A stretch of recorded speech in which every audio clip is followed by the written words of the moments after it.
With the holiday season approaching, there's going to be a lot of people who are going to be purchasing different gaming devices for family members, friends, and there's going to be a lot of confusion over what different consoles should I be picking up, which one should I be buying.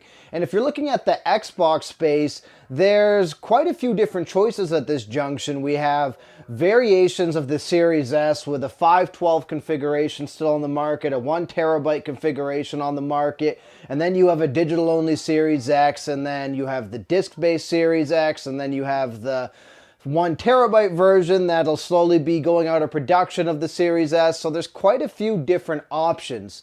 However, in my opinion, if you're looking at getting somebody a good quality gaming console just in general at a good price, I would argue that you can't go wrong with the Series S. And in this video, I'm going to go over why I believe the Series S in 2024 is still a very capable console, but also one of the best priced entry-level consoles to play modern games. So let's take a look.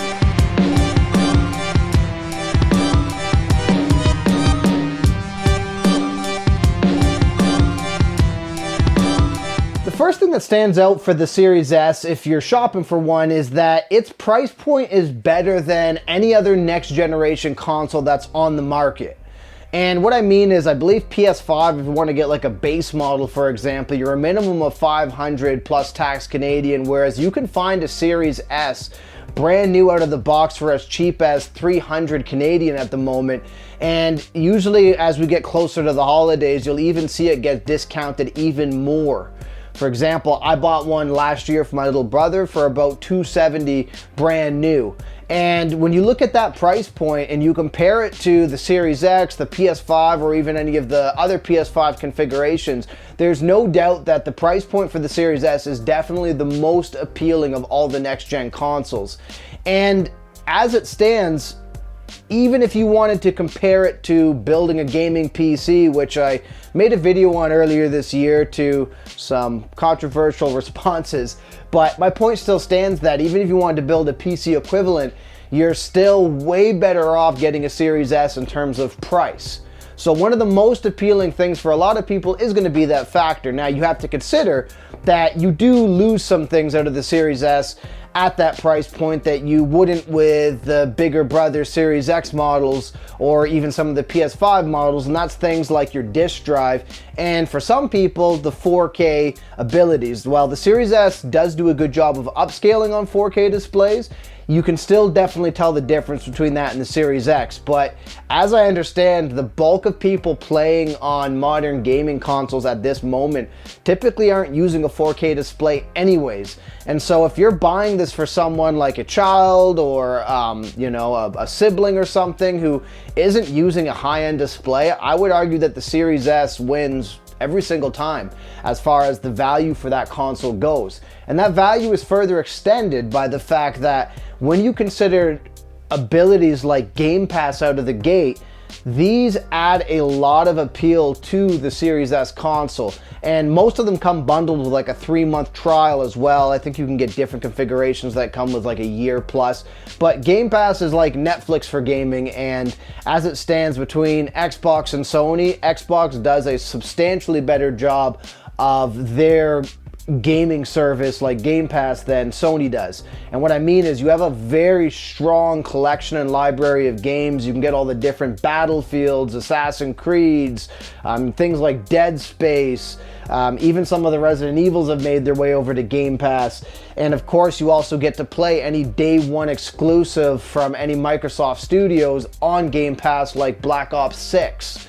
And for the $25 a month or so that I spend on that, I think there is a tremendous level of value out of Game Pass that makes having a device like the Series S very appealing as far as the price point goes, because out of the gate, without buying any digital games and just going off of Game Pass, you have access to a massive library of not filler games, but actual AAA titles that you can play pretty much immediately. Now, the final thing that I do want to address with Xbox Series S, and this is kind of one of the things you're losing, but also something that I want people to be cognizant of, is it still produces good quality graphics. And I have previous videos on my channel, and I think when the Xbox Series S was debuting a couple of years, there was a bit of pandemonium about, well, is it gonna hold back some of these games? Are we gonna see a massive difference in quality? And in my opinion, the simple answer is no. And it's a complex no, because where I notice you really notice the differences is if you're trying to run an Xbox Series S on higher end displays. However, if you're like my son who has a Series S and you're playing this on a 1080p display, I found that with my big TV beside his that was outputting full 4K with the bells and whistles versus his 1080p display, I could not discern the difference in terms of visual quality.